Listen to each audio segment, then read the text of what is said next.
Hi there, it's Tim with Far North Magic. I was looking at the Commander Masters cards and I was curious how the textured foils were doing. And I noticed that there might be an opportunity for a small amount of arbitrage or even like an arbitrage with store credit type opportunity. I don't know if that's worth people's time or worth the risk of the cards being graded incorrectly or you don't get the cards in time to ship them off.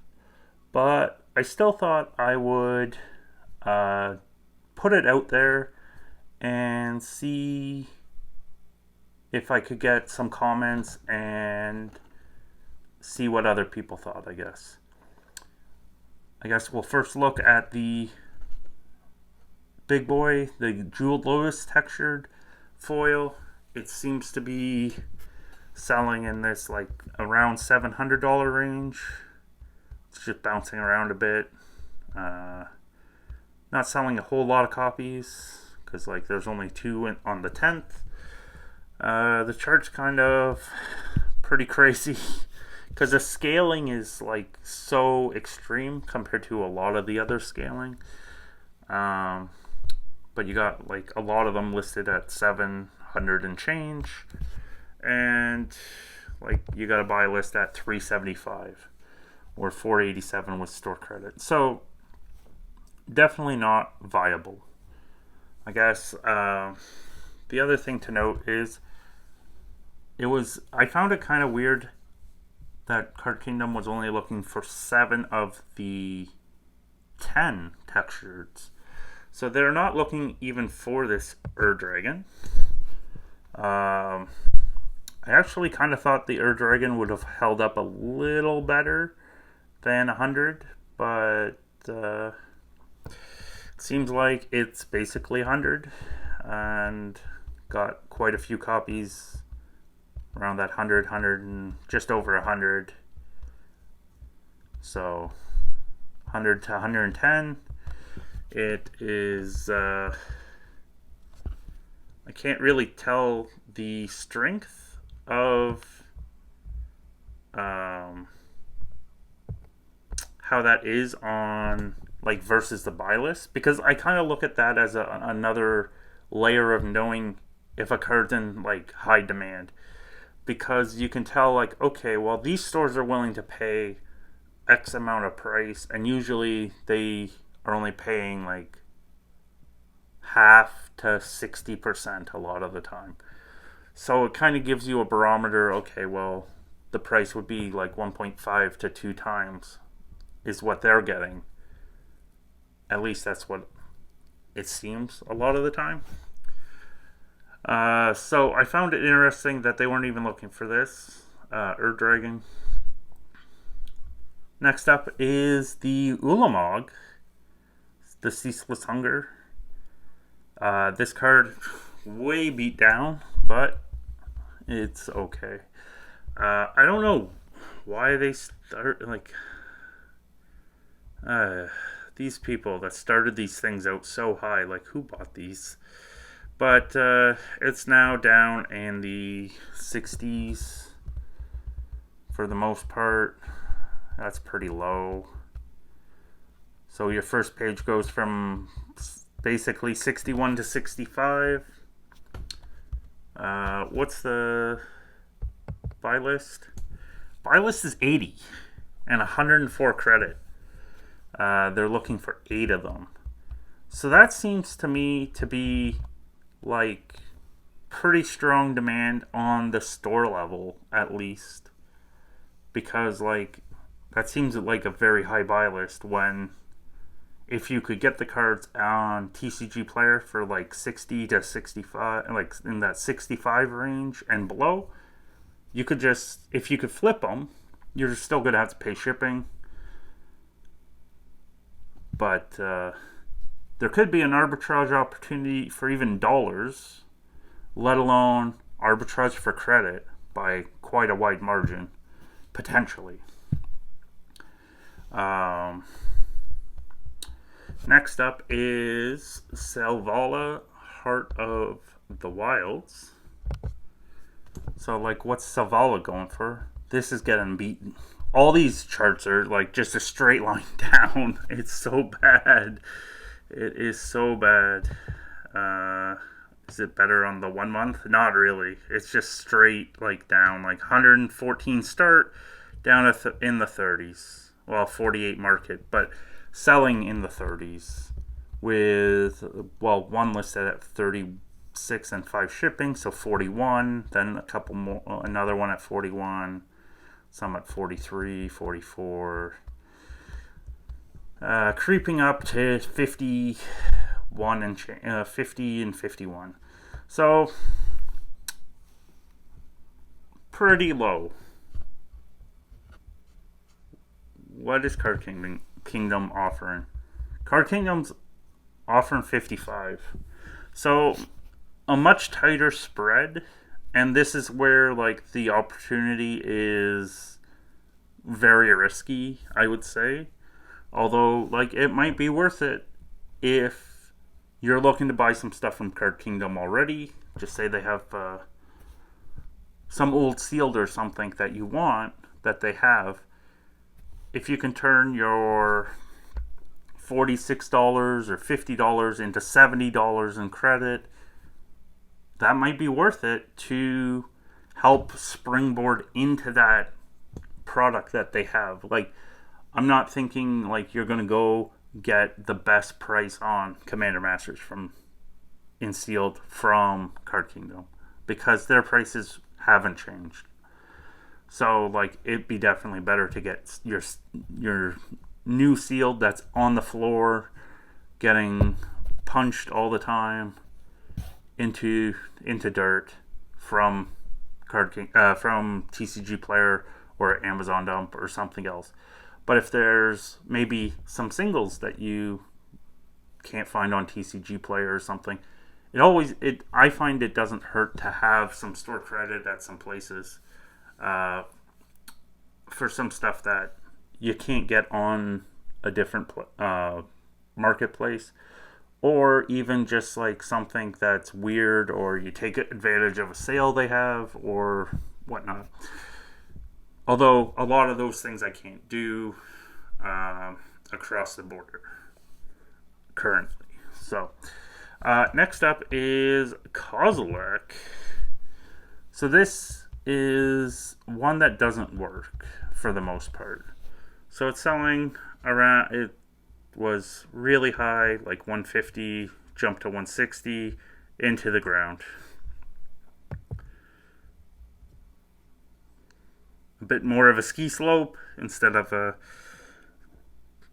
just a complete drop, but still, nonetheless, the scaling is so extreme, of like $40 each increment. So you're going from that like 150, 160 range all the way down to 40. So you're in the 44 range, 44, 44, 45, 46. So what's it buy listing for here? 35, 45, 50 credit. So not viable at all. Not even for store credit. So let's look at Omnath next, I guess. Okay, so Omnath is $32.50 or $42.25 in credit. What is Omnath? Omnath is 36 and change for the promoted one, and yeah, 37, almost 37. A whole bunch kind of at 30. Like the whole front page is a bunch in the 30, almost 37 range. So is that viable? I don't know. Like, is it worth the extra 5 in store credit? I don't know. This is much more if you have something specific that you are already going to buy on Card Kingdom, maybe this type of thing would be worth a look because you're getting a bit of a bonus versus for your money. Although there is, again, risk. So probably not one that I would even attempt if I could. Next up is Morifon. They don't even have Urza. But let's see what Urza's doing, I guess. Urza is in the 40s. I was actually surprised they didn't start him out super high. Like, they apparently market was around 100 starting it off. And now you're in the 40, just under 50. And that's going to keep slipping. Well, not by too much, I guess, because you're in the 48s. 49 near the end of the first page. So this might not be too bad. It might have found its kind of like its like resting place. Not completely buried, but definitely not great. Another card that they didn't have on the list was Machias, the Unhallowed. This one is like one of the ones where most people seem to really like this portrait out of all of them. But it's also a card that's kind of been... It used to be a very expensive card. But then... with everything, like this might be the one too many reprints. It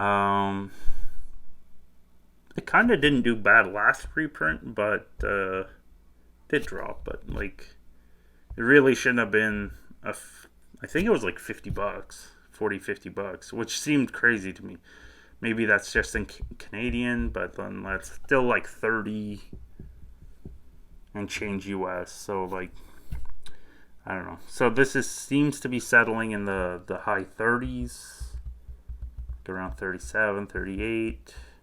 Oh, it jumps into the 40s, so, and then into 50. So I don't know. That one might be one that actually rebounds better than others, because if these people don't actually try and race to the bottom as hard, it might pan out where, as a few sell here and there, you end up with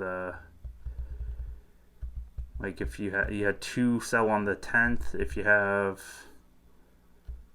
just 2 a day for a few days, you're already into the 40s. It would probably slow down at that point, because like that just seems like a big jump. Okay, so let's look at what is the next card on the list. So next up is Morifon and Neheb. They are both $30 and 39 credit. So let's look at Neheb. So Neheb's at 30 for the promoted one, and seems to be just over 30 range. So it's not a arbitrage on cash. It would be an arbitrage on credit by a few dollars, because like you're going from 31-ish to 39. So that's it's not a huge amount of like actual dollars, but on a percentage basis, that could be not terrible. Again, there is risk in any arbitrage, but it is weird to see it even be potentially viable, at least. Usually it's so like it's not there for the most part. And then there's Morphon, which is one that I found a lot of people didn't like the portrait of. The promoted one's 2770. And let's see, what did this do? I don't know why they say this started at $11, because I don't believe that. If it started at $11, good for whoever got there, but looks like it's selling in the 27s. So 27 seems like a lot in the 27 range. Well, 2770, 2770, 2775, 28. So then at like the last listing on the front page, it's at $29.90. So in theory, I guess you could arbitrage these for like $2. Although, like, I guess I don't know what the tax situation, like, depending on, I guess, your sales tax situation also, that would really impact if this is viable also. But towards store credit, like, that would be another potentially viable card. So they aren't buying a whole lot of the Morphon. They are buying a lot of the Neheb. Like, holy cow, that seems like a lot of Nehebs. Kind of a lot of Silvellos at 13. Even Ulamog at 8. They're only looking for 3 Lotuses. So I don't know if this is info that's actually actionable, because there is risk with it. The ones I'd probably look at if I was able to do them would be the Selvala and the Ulamog, just because they seem to be kind of like close to sure shots, but the others are kind of more risky or not viable at all. Like the Kozilek's not viable at all. And then like anything where, well, even the Morphon, I guess, would be viable for credit. So I guess my question is have you found any arbitrage opportunities with Commander Masters? And have you participated in arbitrage lately? And did you succeed?